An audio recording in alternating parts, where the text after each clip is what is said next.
Good morning guys. এখন আমরা সকাল সকাল যাচ্ছি, ঈশা যাচ্ছে ইউপিএসসির পর কি করতে, ছুটতে। আচ্ছা, সবাইকে দেখি সকালবেলা আমরা কেলিয়ে শুয়ে পড়ে 800 টাকা দিয়ে বুক করেছি ঘুমানোর জন্য। ব্যালকনি শুতে হচ্ছে রাতে, জানো আমাকে ব্যালকনি শুতে দিয়েছে। কাকে দেখে ঈশা টিফিন সেন্টার, আমার নাম একে দেখা এবার এই যে ঈশা টিফিন সেন্টার, এটার মালকিন হচ্ছে এই যে ব্ল্যাকে বিজনেস করছে বলছেও না। বলছেও না আমাদের কোনো ডাকিও রেস্টুরেন্ট করে। ঈশারই নতুন বিজনেস।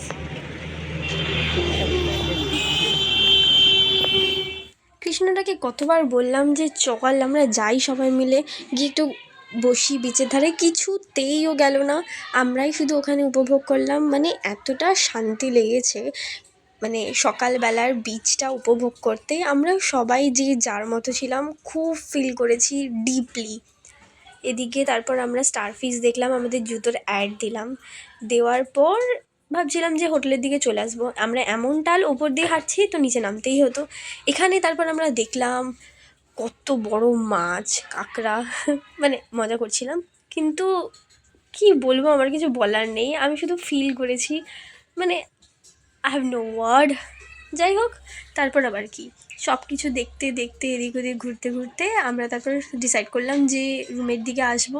তার কারণ স্নানও করতে যেতে হবে, এটা লাস্ট ডে ছিল না, মনটা অনেক খারাপও লাগছিল।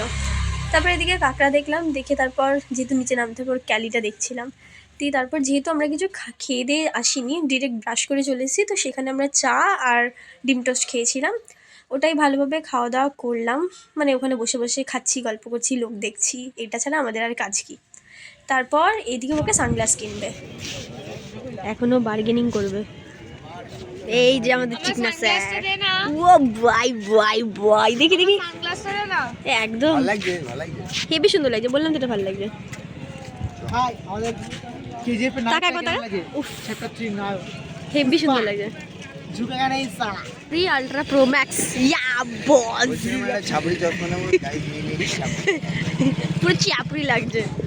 চুলটা বড় করেছি বলে নিলাম। স্নান করতে উদয়পুরে সবাই মিলে, তখন বাড়িতে এসে আমরা রেস্ট নিয়ে নিয়েছিলাম, মানে গল্প করতে না, এখন যাচ্ছি।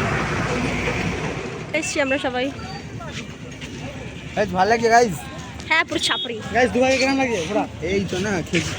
দুবাই কেমন লাগে? সব কথা বলিস না, ছুঁড়ে ফেলে দেবো, চশমা ভেঙে দেবো। আরে বলছি ভালো লাগছে, ও নিজে বললো ছাপড়ির চশমা কিনবে, কিন্তু আমি যখন বললাম সেটাতেই খারাপ। তারপর আমরা এসেছিলাম উদয়পুরে, যেহেতু বললাম স্নান করার জন্য। এখানকার অ্যাম্বিয়েন্সটা এত খারাপ, এত খারাপ, আমরা ভাবতেও পারিনি। বেকার টাকা খরচা করে আমরা এলাম, আসার পর আবার কি চলে গেলাম আমরা আবার নিউ দীঘায়। ওখানে গিয়ে কিছুক্ষণ স্নান করলাম, যেহেতু ঈশা তো প্রচুর মানে ভয় পাচ্ছিল নামতে, নামিনি যেহেতু ঠান্ডা, প্লাস ও ঠান্ডাও লেগেছিলো। তারপর কি সন্ধ্যেবেলায় আমরা রেডি টেডি হয়ে একটুখানি বেরিয়েছিলাম যে বিচে যাব। ওখানে কিছু টুকটাক কেনাকাটা ছিল, সেই কেনাকাটাটা কমপ্লিট করলাম। করার পর যেহেতু চলে আসবো বাড়ি, সেদিনকেই মনটা অনেক খারাপ লাগছিলো, তো তারপর আমরা রুমে চলে এসেছি। আসার পর ওখানে ভালো করে আড্ডা মারলাম। তারপর যেহেতু ডিনারের টাইম হয়ে গেছিলো, আমরা ডিনার করতে গেছিলাম। ডিনারে এসে তো আমাদের আলাদাই লেভেলের হয়েছে।